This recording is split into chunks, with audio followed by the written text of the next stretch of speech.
今天我们来聊聊最近震惊科技界的一件大事，就是台积电的2奈米制程机密竟然被内鬼泄露了。护国神山，台积电一向被视为台湾的骄傲和保护伞，没想到如今也爆出如此严重的内部问题，这让人不禁要问，如果有一天台积电不再是全球晶片的霸主，台湾会怎么样？试想一个场景，某个深夜，在新竹科学园区，一名工程师偷偷远端登入台积电的内部系统，每次登入时间都精准控制在3分钟内，迅速浏览机密资料后随即登出。这样异常的行为引起了公司内部的警觉，台积电启动内部调查，才发现原来真的有内鬼潜伏在自家系统中。几名参与2奈米制程研发的工程师涉嫌在无授权的情况下，利用手机偷偷拍摄了上百张机密制程文件与数据照片。他们反复在下班后从家中远端存取机密，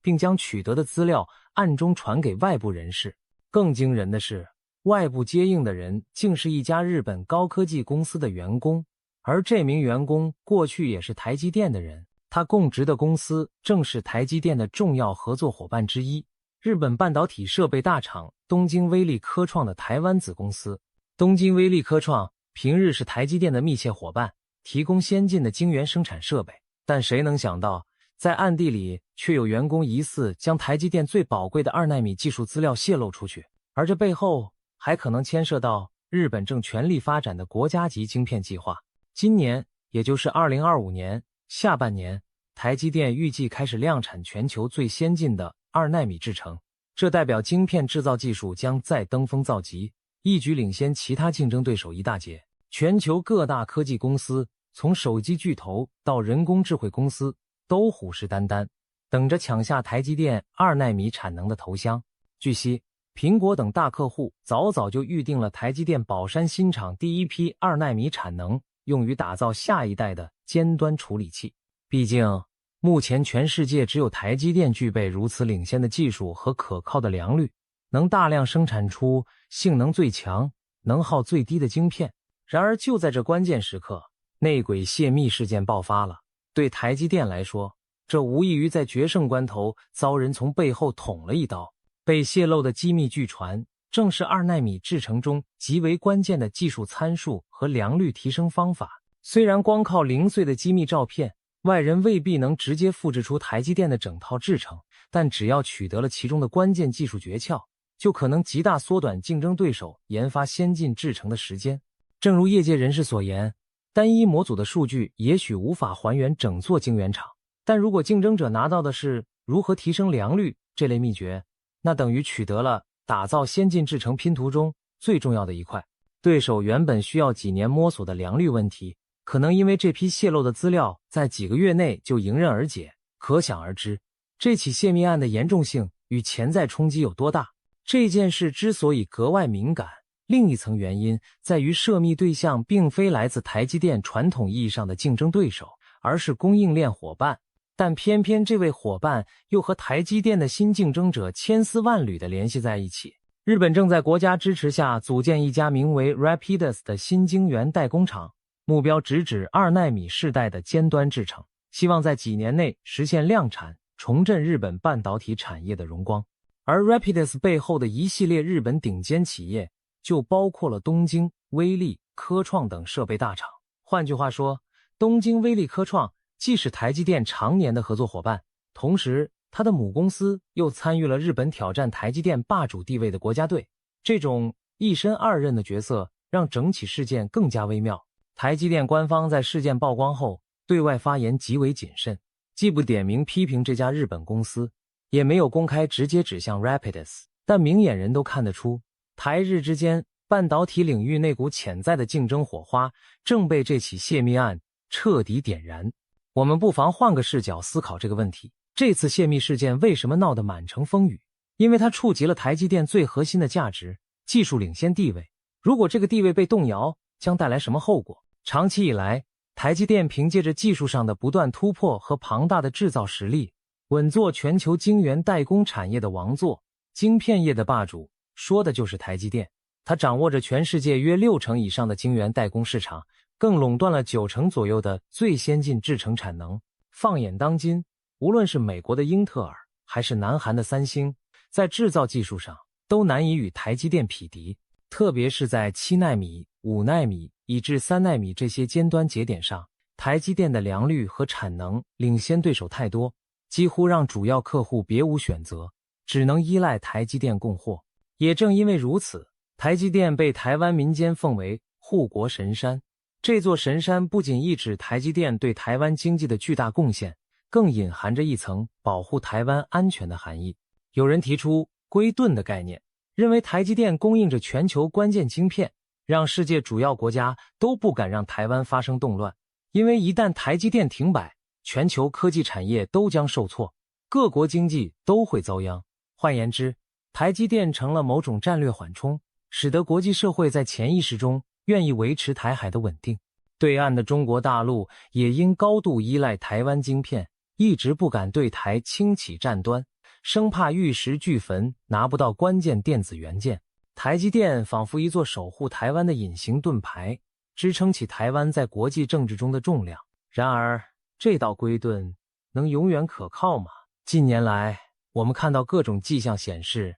这道盾牌正面临侵蚀和挑战。一方面，以美国为首的西方国家开始推动半导体供应链的重组，要求晶片生产多元化，不再过度集中在台湾。美国甚至不惜砸下数百亿美元推出芯片与科学法案，极力游说包括台积电在内的厂商赴美设厂。台积电也在美国亚利桑那州、日本熊本县等地投资兴建新的晶圆厂。虽然这些海外投资有助于分散风险，但从台湾角度看，却可能在长远上削弱台湾作为全球晶片生产中心的独特地位。如果未来先进制程的产能分散到美日等地，那么一旦台海紧张时，西方国家对台湾的依赖程度可能降低，所谓龟盾的威力也将跟着下降。另一方面，各国都不甘心把晶片命脉永远交给台积电一家掌控，纷纷培养自己的国家队。除了前述日本的 Rapidus， 南韩的三星近年来在半导体制造上也是劲头十足，大举投资新厂，誓言要在2奈米世代迎头赶上台积电。三星甚至提早采用了环绕栅极晶体管架构，在3奈米制程上试图技术超车。尽管目前三星的良率问题还不少，但不容小觑的是其雄厚的资源和国家支持。再看美国老牌巨头英特尔，虽然过去几年制程技术一度停滞不前，被台积电超越，可如今英特尔痛定思痛，重新制定了激进的制程研发路线图，声称要在2025年前后重夺领先地位。英特尔甚至改变了节点命名方式，企图扭转形象，并宣布开放代工业务，要与台积电和三星直接竞争。还有更不容忽视的一股力量，就是中国大陆。尽管受制于国际制裁和技术禁运，中国本土晶圆厂在先进制程上进展有限，但中国政府多年来投入了天文数字的资金追赶。中芯国际等厂商据报已经设法量产了相当于7奈米水平的晶片，虽然产量不高，且技术来源备受质疑，并且还在绕过先进光刻机限制的情况下努力提升。中国也透过各种手段挖角台积电的人才，一批批高薪延揽过去的台积电工程师赴陆工作。这种人才挖角战在几年前曾造成台积电人力外流的隐忧。虽然台湾政府和美国如今加强了对关键技术人员赴中的管制，但长期而言，中国势必仍会想方设法取得台积电的技术秘诀。于是，我们看到一个微妙而紧张的局面正在形成。台积电居于世界之巅，周围则是虎视眈眈的对手们，有的磨刀霍霍准备正面超越，有的则运用各种非常规手段试图分一杯羹。这次2奈米泄密事件就好比在这座晶片王国的城墙上打开了一道裂缝，让人们首次真切感受到，原来台积电的无敌神话也并非牢不可破。如果有更多类似的裂缝出现呢？如果有一天台积电的技术优势不在，那么台湾将面临怎样的震荡？经济层面的冲击无疑是首当其冲的。台积电长期以来是台湾经济成长的火车头之一，仅仅一家台积电就创造了占台湾 GDP 好几个百分点的经济产值。有人统计过，台湾出口总额中高达将近1/3来自晶片相关产品，而台积电功不可没。台积电也是台湾股市的定海神针，其市值一度占到台北股市总市值的30%以上，每天的股价涨跌都牵动无数投资人的心。如果台积电的领先地位动摇，营收和获利下滑，首先影响的就是台湾的出口表现和财政税收，台湾的经济成长率可能随之下滑，就业市场也会受到波及。毕竟在台积电周边聚集着庞大的供应链生态，从设备、材料到 IC 设计公司，无不仰赖台积电的订单吃饭。如果台积电失去关键客户或削减投资计划，整条产业链上的无数中小企业都可能陷入困境。曾几何时，我们以台积电效应自豪，因为它带动了无数高薪、就业和产业升级。但反过来说，这也意味着我们对单一企业的依赖过深，一旦这家企业失速，全民经济都要跟着感冒。让我们举个具体例子，苹果公司作为台积电最大的客户之一，每年光是 iPhone 与 Mac 等产品的处理器订单就贡献台积电20%以上的营收。如果有一天苹果因某种原因将部分先进晶片订单转给了三星或其他代工厂，可能是因为那些竞争对手的技术追上来了，也可能因为出于供应链安全考量想分散风险，那对台积电而言将是多大的损失，几乎等于直接砍掉一条营收的大动脉。类似地，现在 NVIDIA、AMD、高通等 IC 设计巨头也大量依赖台积电，但未来如果英特尔开放代工且技术达标，说不定这些客户也会转投别家怀抱。台积电一向以稳定可靠著称，从未让客户失望过。然而商场上没有永久的忠诚，只有实力和利益的考量。只要哪天台积电不再技高一筹，那些曾经紧跟台积电脚步的伙伴转身离开也不是不可能。除了经济，国家安全层面的影响也不容小觑。我们前面提到的龟顿观点，假设台积电对全球的重要性为台湾带来了一层防护。然而，如果未来几年别的国家陆续建立起自己的先进晶圆产能，例如美国在本土拥有了能生产2奈米晶片的工厂，日本 Rapidus 成功运转，韩国三星持续扩大市占，那么台湾晶片的独特战略价值将趋于下降。试想，若是台湾再发生什么危机事件，国际社会的干预动机可能就没那么强烈，因为晶片断供的风险变小了，他们不再那么害怕护国神山倒下。甚至在极端情况下，某些大国可能觉得，与其兵戎相见抢夺台积电，不如透过技术封锁和人才挖角，慢慢削弱台湾的半导体实力，让这张王牌自行失色。当台积电不再是无可替代，台湾在地缘政治里的筹码就减少了一张。对岸如果认为统一台湾不会再引发全球晶片灾难，他们的军事冒险意愿是否会上升？这虽然只是推测，但不得不令人深思。更现实的是，在台积电之外，台湾目前尚没有其他产业能够取代半导体的关键地位。我们当然有许多优秀的传统制造业和服务业，但论到对 GDP 和出口的贡献，没有一个能比肩晶片业。过去几十年，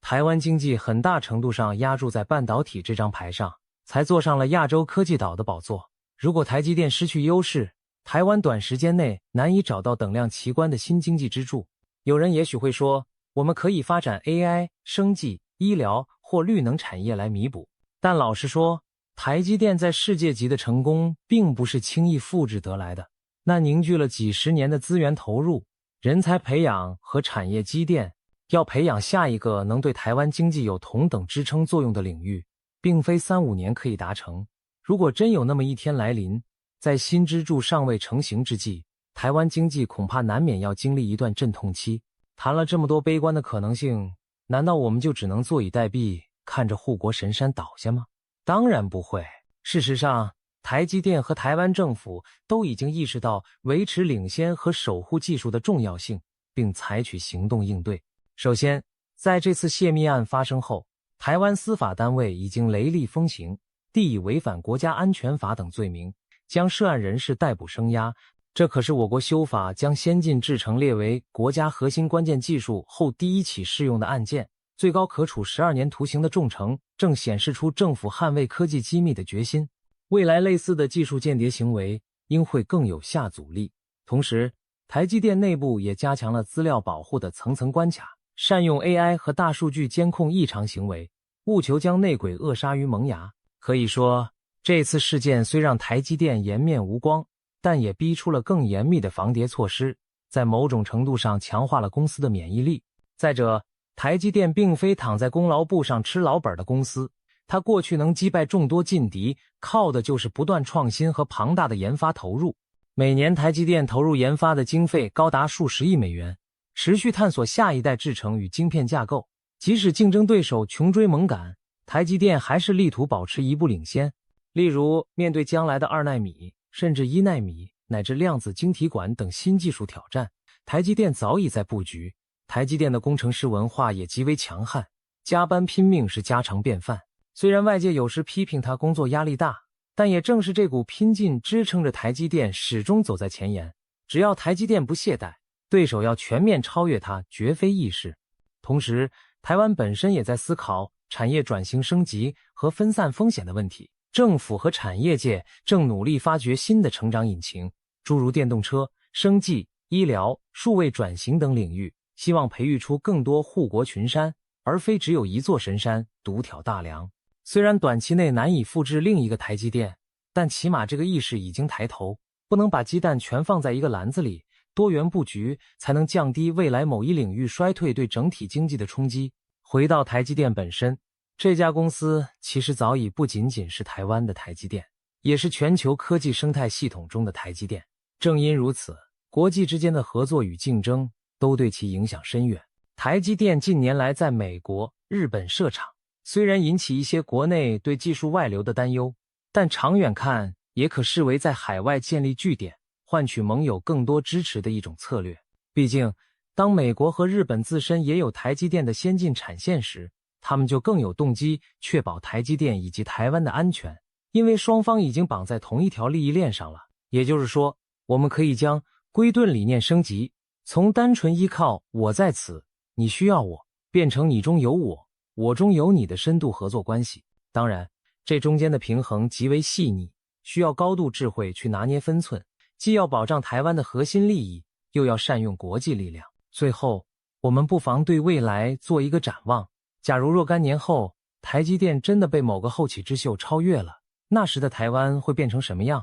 或许台湾不再能依赖单一企业称霸天下，但也不致因此一蹶不振。台湾的韧性来自我们累积多年的技术人才和完备的产业聚落，那不是说没就没的。即便最坏情况下，台积电营收下滑，全球市占下降，台湾仍握有大量优秀的工程师和管理经验，可以转化到其他领域或支援新创公司。另一方面，如果真的发生这种情况，想必也是因为全球半导体格局重新平衡，人类社会对晶片的整体需求仍会与日俱增，只是分工没那么集中在台湾。到那个时候，我们也许必须更加积极主动地寻求国际合作和政策调整，确保台湾经济不被边缘化。同样的，在地缘政治上，我们可能需要更传统的安全保障，而不能过度依赖晶片这张护身符。话说回来，今天台积电仍是当之无愧的晶片霸主，而且并没有要拱手让出王冠的意思。